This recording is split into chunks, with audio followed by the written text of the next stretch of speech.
আসসালামু আলাইকুম, আমি মোহাম্মদ মাহবুবুর রহমান আপনাদের সাথে আছি। আজকে হচ্ছে আমরা পঞ্চম পর্বের খুবই গুরুত্বপূর্ণ একটা সাবজেক্ট অ্যাপ্লিকেশন ডেভেলপমেন্ট ইউজিং নিয়ে আলোচনা করব।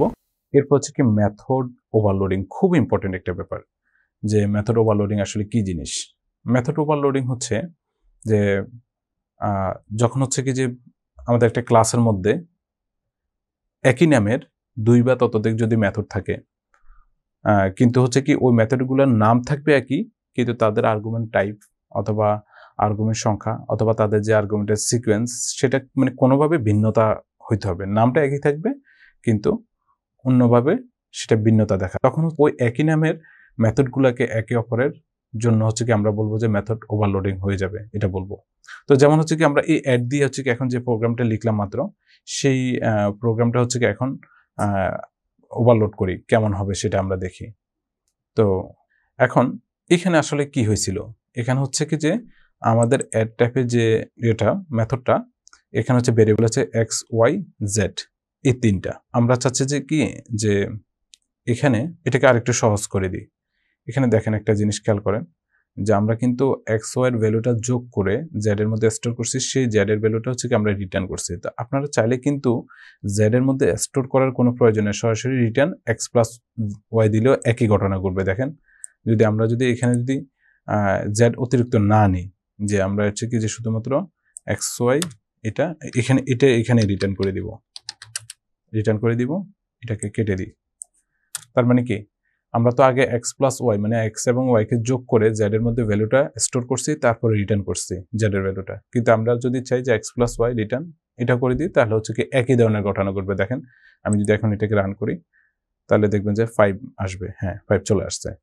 তো এই কাজটা আমরা করলাম। এখন মেথড ওভারলোডিং এর ব্যাপারটা একটু দেখাই। সেটা হচ্ছে কি যে আমরা যে এই অ্যাড নামে যে মেথডটা নিচ্ছি, আমি অ্যাড নামের এখানে ক্লাসের মধ্যে আরো একটা মেথড নিব, যে পাবলিক ইন্ট অ্যাড। কিন্তু এখানে ভেরিয়েবল যেহেতু এখানে এক্স ওয়াই দুইটা ভেরিয়েবল, দুইটা ইন্টিজার টাইপের আর্গুমেন্ট, তো আমরা এখানে কি করব তিনটা নিব, এক্স ওয়াই আর আরেকটা হচ্ছে কি যে আমরা জেড নিব, জেড নিলাম।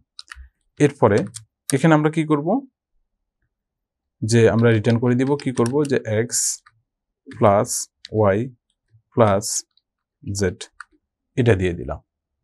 তো তাহলে হচ্ছে কি যে আমাদের এখন কি হলো যে যদি আমরা দুইটা ভেরিয়েবল দিই, তাহলে হচ্ছে কি যখন আমরা এখান থেকে এই যে এটা নিলাম, যে এখানে হচ্ছে কি যে আমরা সাম নামে আবার দুইটা ভেরিয়েবল নিই, একটা হচ্ছে কি সাম 1 দিলাম, আর একটা হচ্ছে কি যে আমাদের ইন্টিজার সাম 2 দিলাম, equal to C dot add, এখানে দিলাম হচ্ছে 2 3 5।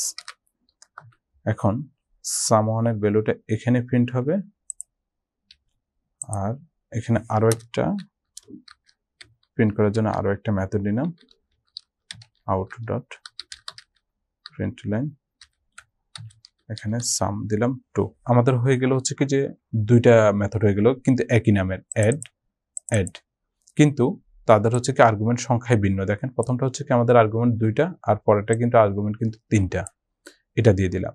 তো যখন আর্গুমেন্ট 2টা, তাহলে হচ্ছে কি এটা যখন আমাদেরকে কল করবে তখন কিন্তু সে প্রথমটাতে যাবে, আর যখন 3টা আর্গুমেন্ট নিয়ে যখন দিব তখন হচ্ছে কি যে দ্বিতীয়টাতে যাবে। তো তাহলে হচ্ছে কি প্রথমটা আমাদেরকে রেজাল্টে দিবে হচ্ছে 2 3 যোগ করলে 3 রিটার্ন করবে, আর দ্বিতীয়টা হচ্ছে কি আমাদেরকে রিটার্ন করবে হচ্ছে 2 3 5 যোগ করলে হচ্ছে 10 রিটার্ন করবে। এবং প্রথমের 5 ভ্যালুটা হচ্ছে কি স্টোর হবে সাম 1 এ, এবং দ্বিতীয় ভ্যালুটা হচ্ছে কি যে স্টোর হবে সাম 2 তে। তারপর সেটা আমরা প্রিন্ট করব। এরপর হচ্ছে কি রান করি, দেখেন তাহলে আমাদের প্রথম সাম 1 এর ভ্যালুটা 5 আসছে, সাম 1 এর তারপরে সাম 2 এর ভ্যালুটা 10 আসছে।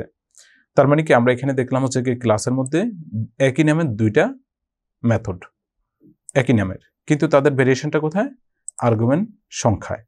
তো আমি কিন্তু আর্গুমেন্ট টাইপেও হচ্ছে কি যে একটা ভেরিয়েশন নিয়ে আসতে পারি, যেমন হচ্ছে কি যে আমি এগুলো সবগুলোকে এখন ডিলিট করে দিলাম।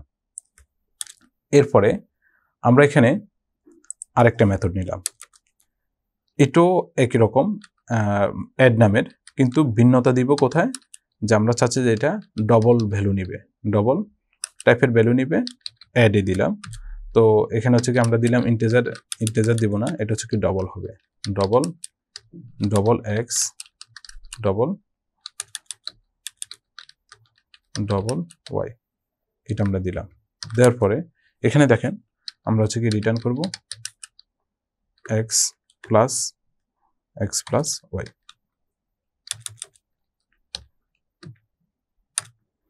ওকে, এখন আমরা যদি এখন এই অবজেক্ট সি ডট অ্যাড ফাংশনটাকে কল করি, এখানে ভ্যালু দিলাম হচ্ছে 2.3 এবং আরেকটা আর্গুমেন্টের ভ্যালু দিলাম 5.5। এরপরে আমরা এই ভ্যালুটা হচ্ছে কি স্টোর করব ডবল ভেরিয়েবল সাম, এটার ভিতরে হচ্ছে কি যে স্টোর করতেছি। এরপর হচ্ছে কি যে এটাকে প্রিন্ট করব। তো প্রিন্ট করার জন্য তো আমরা জানি system dot out dot print line, এখানে হচ্ছে কি যে আমরা সাম ভ্যালুটাকে আমরা প্রিন্ট করে দেখাবো। এখন দেখেন আমি কিন্তু কল করছি কিন্তু অ্যাড ফাংশনটাকে মানে মেথডটাকে একবারই কল করছি। তো এখানে কিন্তু অ্যাড নামে 3টা মেথড আছে কিন্তু। এখন যাবে কোনটাতে? যাবে হচ্ছে আমাদের সর্বশেষটাতে। কেন? কারণ হচ্ছে কি যে আমাদের যে এখানে আর্গুমেন্ট টাইপটা কিন্তু আমরা কি দিয়ে দিছি যে ডবল টাইপের। তো তাহলে ডবল টাইপের সে খুঁজবে যে আমার 2টা ডবল টাইপের আর্গুমেন্ট কোথায় আছে। তো প্রথমটাতে দেখছি 2টা আছে কিন্তু সেটা ইন্টিজার টাইপের, পরেরটাতে হচ্ছে কি যে ইন্টিজার টাইপের আবার 3টা। তো এখানে দেখতেছি ডবল টাইপের 2টা, তার মানে কি এখানে চলে যাবে। তো যে তারপর হচ্ছে কি এটা যোগ করে ভ্যালুটা হচ্ছে কি আবার রিটার্ন করে সামের মধ্যে স্টোর হবে। ফাইনালি আমরা সামের ভ্যালুটা প্রিন্ট করব। ওকে, আমরা রান করে দেখি কি হয়।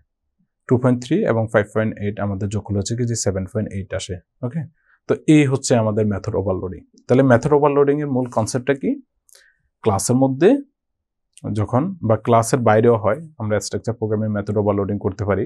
তো যাই হোক, এখানে হচ্ছে জাভাতে হচ্ছে কি যে আমরা যখন একই নামের একাধিক মেথড দিব, তবে সেখানে শর্ত হচ্ছে কি তাদের আর্গুমেন্টের সংখ্যায় অথবা টাইপে অথবা তাদের সিকোয়েন্সে ভিন্নতা থাকতে হবে। মানে কোনো না কোনোভাবে সেটা ভিন্নতা থাকতে হবে। যদি একই নামের একাধিক মেথড এভাবে যদি লেখা হয় তাহলে হচ্ছে কি যে বলা হয় যে মেথড ওভারলোডিং।